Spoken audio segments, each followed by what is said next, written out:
Assalamualaikum warahmatullahi wabarakatuh.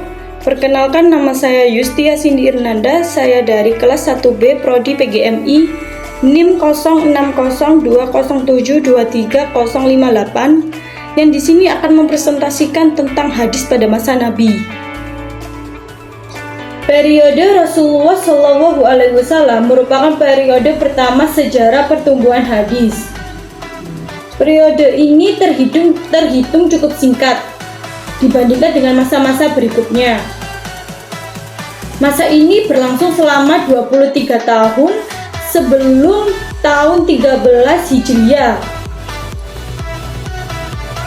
Bertepatan dengan tahun 610 Masehi sampai dengan 11 Hijriah, bertepatan dengan 632 Masehi. Pada awal mula kenabian Nabi Muhammad SAW, Nabi Muhammad menyampaikan ajaran Islam kepada para sahabatnya secara lisan. Para sahabatnya memahami serta mendengarkan dengan cermat apa yang diajarkan Nabi Muhammad SAW. Dikala itu, para sahabat Nabi memiliki ingatan yang luar biasa.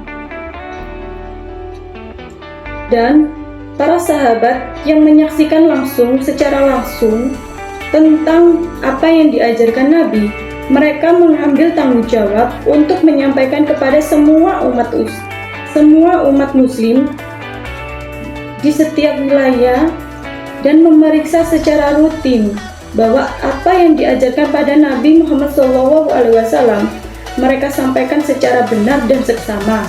Pada masa Rasulullah, kodifikasi hadis belum mendapatkan perhatian khusus dari para sahabat. Para sahabat lebih banyak mencurahkan diri untuk menulis dan menghafal ayat-ayat yang ada di dalam Al-Quran. Hadis pada waktu itu lebih sering dihafal dan diamalkannya karena konsepnya yaitu mereka menghafalkan lalu langsung mengamalkannya. Para sahabat tidak menulis semua hadis, hanya menulis hadis-hadis yang dipandang panjang dan spesifik. Hadis yang panjang selalu ditulis oleh para sahabat.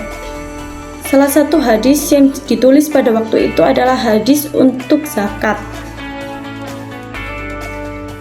Di samping itu, pola dakwah Rasulullah di akhir hayatnya berubah, tidak lagi melalui secara lisan sebagai medianya. Setelah melalui secara lisan berganti menjadi tulisan. Medianya berganti menjadi tulisan. Hadis pada masa Nabi Muhammad SAW adalah catatan lisan dan tertulis tentang perilaku, tindakan, atau sifat-sifat beliau. Hadis-hadis ini merupakan sumber utama agar kita bisa mengetahui dan menafsirkan Al-Quran, yang dimana Al-Quran merupakan kitab suci di dalam Islam.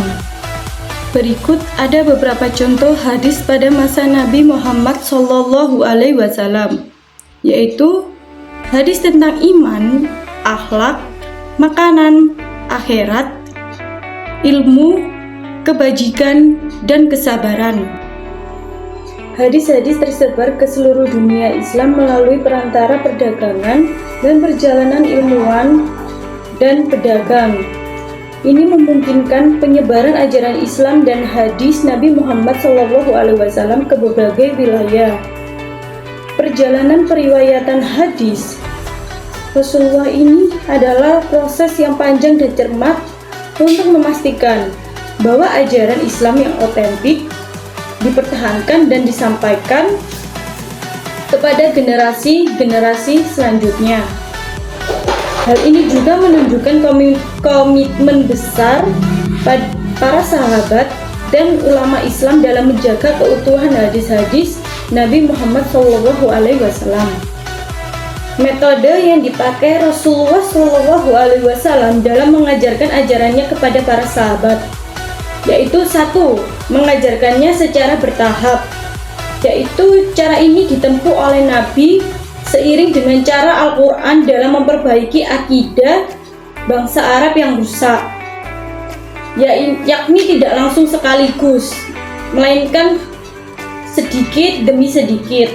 Untuk yang kedua, yaitu Nabi tidak terikat oleh waktu dan tempat, sehingga bisa dikatakan di mana ada kesempatan, maka disitulah Nabi menyampaikan ajarannya.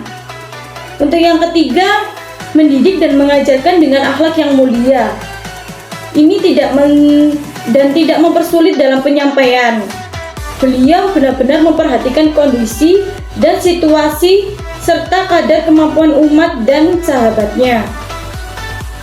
Untuk yang keempat, yaitu Nabi menempuh berbagai metode yang variatif, yaitu tidak menimbulkan kejenuhan bagi para sahabatnya untuk mendengarkan secara cermat.